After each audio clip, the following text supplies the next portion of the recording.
Hi, friends. Thanks for coming to see me at Dual Wellness. I thought I would do a morning mom's morning minutes. I can't remember what we called them. I haven't done one in a really long time. If you're new here, my name is Camille. I'm a 57-year-old mom, and normally I do I do videos with my son Max, who is 23, almost 24. He turns 24 this weekend. So happy birthday, Max, early. So I just wanted to come on here and talk for a minute about a podcast that I listened to this past weekend. It was Thanksgiving weekend, and so, had some extra time, listened to some extra podcasts, got caught up on podcasts, and I listened to a podcast by Lifting Lindsay. It's a Lifting Lindsay podcast, and she did a podcast with her husband, and it was a great podcast. It was a little bit about addiction, dopamine, stuff like that. It was really interesting. I really enjoyed it. However, there was something that was said in the podcast that really stuck with me and got me thinking a lot this week, or the last few days. So what was said, let me give you a little bit of a backstory on me. So I'm a mom. I've been a mom for 20 some odd years, and prior to that, I have about a gazillion nieces and nephews, great nieces and nephews, great nieces and nephews. I've always been around kids. I was a nanny. I was, I babysat. I did in-home daycare. I did all of that stuff. I am a natural born nurturer. One of my main points of identity is I am a mom. I love to nurture the people that I love. I love to, do things for them and make them happy or whatever. So having said that, I'm not great at doing the same for myself. So you always hear things about self-care. Make sure you're doing your self-care.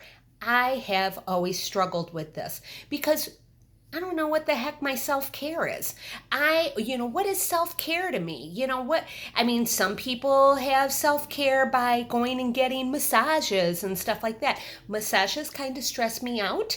I know that's weird, but they do. Massages freak me out. So that is not my form of self-care. So I have always struggled with self-care and making sure that I am taking care of myself as much as I am taking care of the people that I love, because I love myself and I should take care of myself. So a comment was made in this podcast that the husband it was a quote he had heard, but he didn't remember who he heard it from. So I wish that I could, attribute it to the correct people, but I heard it on this podcast, and it was self-care should be nurturing, not numbing. And that really hit me because while I struggle with self-care, I do not struggle with numbing actions. I'm pretty dang good at it. Numbing to me is, I do it a lot with, not so much anymore. I really work at it, but I noticed myself slipping into it with this long weekend. So numbing for me was always with food. I did it with food. I numbed with comfort food. It was always it makes me feel good. It makes me feel good. It makes me, no, it doesn't. It makes me feel numb. It makes me feel like I can handle whatever is coming up, or I can push down whatever is coming up. So that is not an example of self-care. My walks, while I love my walks, at sometimes, there can be something that is self-care at one time. self-care/nurturing at one time, but not at another. It really depends on your mindset and everything else. My walks would be one of them. Sometimes I go on my walks and I put my headphones in and I could walk for hours and just zone out, and it's so I just feel recharged and fabulous and wonderful. Other times I'm walking my 4 psycho dogs. It's not relaxing. Well, I don't walk them all together. I walk them all separately and I get a gazillion steps in and I listen to a podcast, but excuse me, it's not relaxing. It's not nurturing. It's a chore. It's something they have to do. So that's the difference with that. I did think about it. One of my biggest self-care, and I really started acknowledging things that I do for self-care. I really started thinking about it the last few days, and there's not a lot. And I really need to work on having more.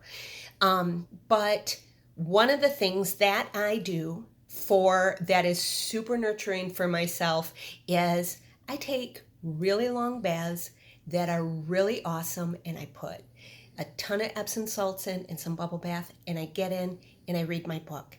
And if I'm reading a good book, there is nothing better. And I get out of that bathtub and I am just really super. I just feel great. I feel, like I said, kind of recharged. Like, okay, I feel good. I took time for myself, and I can do what I need to do now. Another thing, I have a friend of mine has been teaching. Hi, Drew.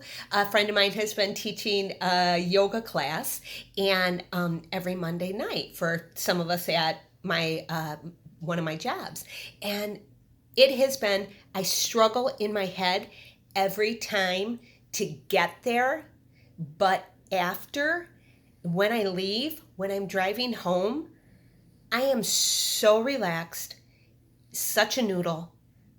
I feel so good, and I feel so nurtured. I feel so comforted by myself. I hope that makes sense. So I just wanted to come on here, say it really quick. I've babbled for about 7 minutes. Let me know down below. What do you do for nurturing, not numbing? So what do you do for yourself? Let me know. Thanks for hanging out with me. Max and I will be back sometime. All right. Thanks. Bye, friends.